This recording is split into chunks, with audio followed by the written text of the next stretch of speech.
Abateze amatwi mwese ndabaramukije. Kaze mu kiganiro ivyo nabageze vyose. Igihe Yesu yasezera abigishwa biwe yabahaye icagezo ngo bagende bahindura amahanga yose abigishwa, ababatize, baheze babigishe kwitondera ivyo yabageze vyose. Muri iki kiganiro mutegurirwa mukongera mugashikizwa na jewe Yohani Niyondiko, biciye kuri radio Ivyizigiro no ku zindi mbuga zikoresha ubuhinga bwa none. Turigira hamwe kimwe kimwe mu byo Yesu agomba ko tumenya, hanyuma ngo tubigendere bitume dukomeza urugendo rwacu rwo gusa nawe buri munsi. Kaze mu kiganiro cy'uyu munsi. Haleluya, haleluya. Mana urakoze, ndagushimiye, uragororotse, uri Imana ikomeye, uri Imana iteye ubwoba, uri Imana ihambaye, uri Imana itabara. Kandi ugutabara kwawe ntutabarisha amafarasi n'imikogote, ariko uratabara kuko uri Imana. Haleluya, duhamagara ngo tukwizere. Shimwa Mana, shimwa Yesu, shimwa Mpwemu Yera. Haleluya.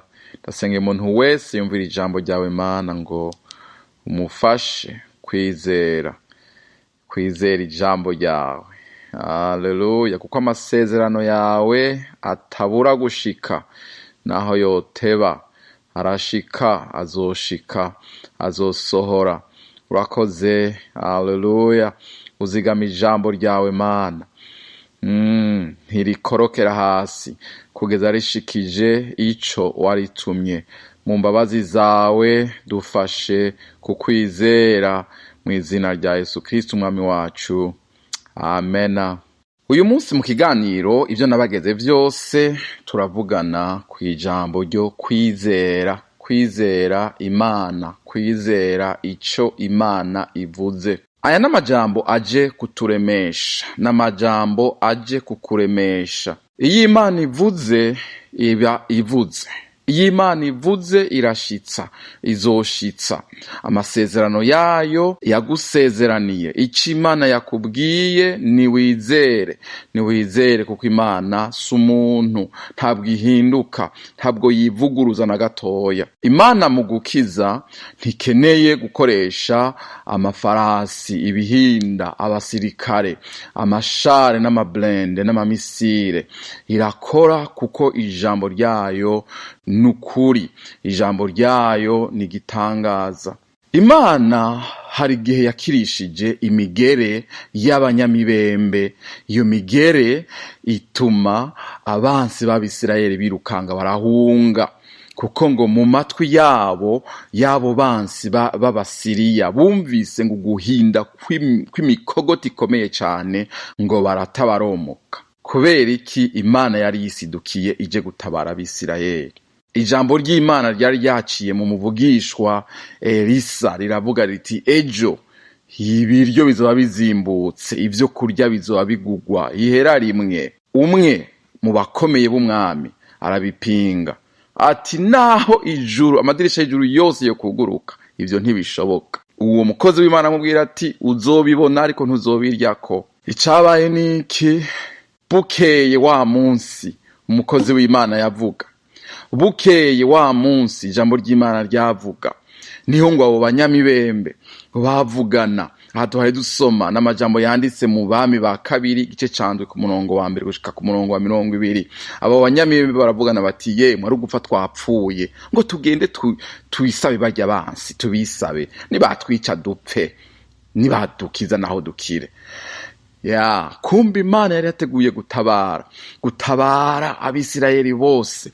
Abanyamibembe baritora baragenda ku kagoroba, ngo uko begera bansi babo ngo bumva imikogote iri kwirahuhuma ihinda, bati turapfuye, turahonye.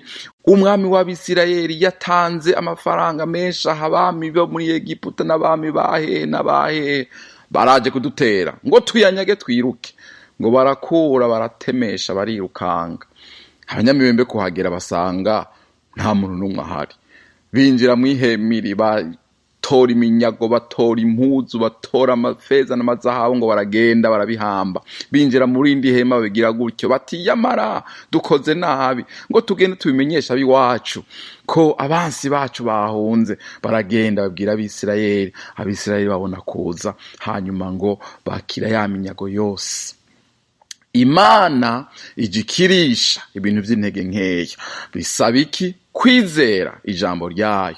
Bisaba iki? Bigusaba iki? Binsaba iki? Kwizera ico Imana yavuze. Imana ivuze irashitsa. Yewe uri kuranyumviriza, izere Imana, izere ijambo ry'Imana. Imana izogukiza, izogukirisha akanyantege nkeya, akanyegeri, agaserebanye.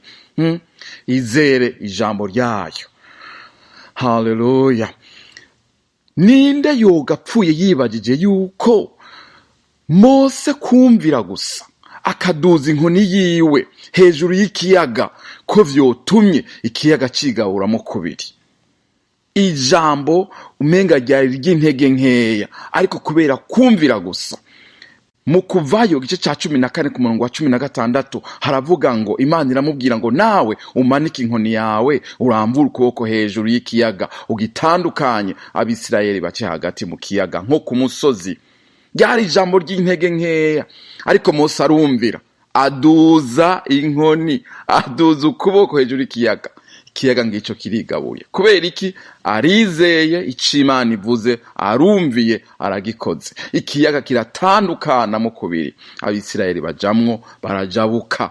Yewe uri kuranyumviriza, Imana igukize, Imana igutabare. Wizere ico Imana yakubwiye, wizere ico Imana ikubwiye gukora, ugikore, uzobona ugutabarwa. Ugutabarwa kuraje, ugutabarwa kurakugezeho, ugutabarwa kuvuye ku Mana kuraje. Imana ntikirisha amashara n'amablende n'amamisire, ariko ijambo ryayo irarizigama, ntirikorokera hasi. Ico yakubwiye iraje igishitse. Wizere Imana.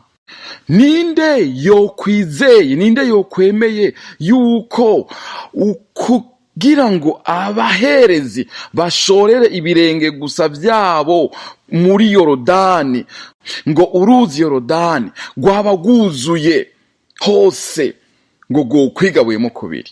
Ariko kubera gusa abaherezi bumviye ijambo ry'Imana, bakagenda bagashorera ibirenge vyabo muri Yorodani, ngubwo Yorodani rurigabuyemo kubiri. Imana idufashe cane. Hani muri Yosuwa igice ca 3 ku murongo wa 15 bari bageze kwinjira mu gihugu c'isezerano, ariko vyasaba ko bizera iki? Ijambo ry'Imana. Abaherezi bashoreye ibirenge vyabo muri Yorodani, uruzi rurigabura. Abisirayeli barajabuka. Imana ishimwe cane. Yewe unyumviriza, izere ico Imana yakubwiye, izere ico ijambo ry'Imana rivuga aho muri Bibiliya usoma. Haleluya. Imana iduhezagire cane. Ngo abaherezi ngo bari bareruye isanduku y'isezerano y'Uhoraho, ngo bashorera amaguru yabo muri Yorodani, maze Yorodani rurigabura. Abisirayeli bose barajabuka, bajabukira humutse, kugeza aho ubwoko bwose bwarangirije kujabuka Yorodani. Imana idufashe. Imana iraje kukujabutsa, Imana iraje kugushitsako amasezerano yayo. Wizere ico ijambo ry'Imana ryakubwiye, ico ijambo ry'Imana rivuga. Ico nyene wumva muhemere ko arakubwira mu mutima wawe, gikore. Naho wumva umenga ni kinyantege nkeya, nta bwenge burimwo, Imana ntikoresha ubwenge nk'ubw'iwacu. Ninde yokwemeye yuko kumvira ico umusavyi w'Imana Elisa yarabwiye Naamani ati genda gusa mu ruzi Yorodani wibire ibihetangabondwi urahita ukira iyo mibembe yawe? Ninde yokwizeye yuko ico kintu cotumye Naamani ahumanuka imibembe yiwe yose ikamuvako? Naamani ubwo mu Bami ba kabiri igice ca 5 umusavyi w'Imana yaramubwiye ayo majambo, yarayapinze ngo arashavura, arababara, kwera yavuze ati wacu hari inzuzi nziza zisumba ibi bishanga vya Yorodani. ngo none ngo aho gusohoka ngo anazungagize ukuboko hejuru yanje ngo ningende nibire mu mazi muri Yorodani, ngo ararakara arashavura. Ariko ijambo ry'Imana ryari rimubwiye genda ukore gutya, kugeza ubwo abasavyi biwe abamugendanira bamwinginze bati databuja, none yaba yaragusavye amafaranga menshi ntiwari kuyatanga ukayamuha, none icagusavye kirakomeye, wogikora naho. Agirirwa ubuntu aremera, aca bugufi yaragenda yibira muri Yorodani bitanga bondwi, maze ngo umubiri wiwe ucika nk'umwana mutoya. Yewe uri kuranyumviriza, umvira ico Imana ikubwiye gukora, naho umenga ni kinyantege nkeya, uzobona ivyiza biva muri uko kumvira. Imana mu gukiza, mu gutabara, itabarisha ibinyantege nkeya. Ijambo ryayo irarizigama, ntirikorokera hasi ngo rizoshitsa ico Imana yagenye ko rikora. Imana idufashe cane. Ninde yokwemeye yuko akizera akagira ati abaririmbyi yego ni baje imbere y'abasirikare, abaririmbyi bafise indirimbo gusa, abariho baje imbere y'abasirikare ku rugamba rwashushe, abansi batonze urugamba, hanyuma akemera ati urugamba turarutsinda. Ariko uko niko Yehoshafati yakoze. Turasoma mu ngoma ya kabiri igice ca 20 ku murongo wa 21 ngo nuko amaze kuja inama n'abantu ashiraho abo kuririmbira Uhoraho no kumutazira, ariko ngo bashazishije ukwera. Yemwe baririmbyi, yemwe bantu dutazira Imana, muze dushazishe ukwera, hanyuma Imana izodukoresha ivy'ubuhizi. Haleluya. Ngo kugira ngo bagende bitangiye imbere y'ingabo baririmbe bati nimushime Uhoraho kuko imbabazi ziwe zamaho ibihe bidashira. Ya haleluya. Kuririmba dushazishije ukwera, tugatazira Imana, dutuhoraho, imbabazi ziwe zamaho ibihe bidashira. Ivyo nibigwanishwa bikomeye cyane. Abansi bahise basubiranamwo. Imana mu gutabara ntikeneye amafarasi n'imikogote, amashare, amablende n'amamisire, ariko ijambo ryayo rirahagije kuryizera, ukizera ico Imana ivuze. Nubwo wawumva umenga ni kinyantege nke, nta bwenge burimwo, kuko ubwenge bw'abantu ntabwo ari ubwo bwenge bw'Imana. Inzira z'Imana ntabwo arizo nzira zacu twebwe abana b'abantu. Wizere Imana iraje kugutabara, wizere ico Imana yakubwiye, ugutabarwa kwawe kurashitse. Mu Isezerano rishasha turabona ubwo Yesu yagomba kugaburira abantu 5,000 yakoresheje iki? Udutsima duke n'udufi duke. Filipo yaravuze ati Yesu, vyosaba umushahara w'umukozi w'igice c'umwaka wose kugira ngo aba bantu umwe basi aronke n'akamanyu gato yose. Ariko ivyo nyene, ivyo bike, muri Yohana 6 ku murongo w'7 turabona ngo bagira ukwizera guke. Ariko Yesu we ngo yarazi ico yagomba gukora, abwira abigishwa ati nimwicarike abantu hanyuma mubagaburire. Yesu cyakira twadutsima duke na twadufi duke, adushimira Imana, maze ahereza abigishwa biwe ati nimugaburire abantu. Imana iraje kugutabara, wizere ijambo ryayo, ukore ico Imana igusavye mu mutima wawe. Haleluya.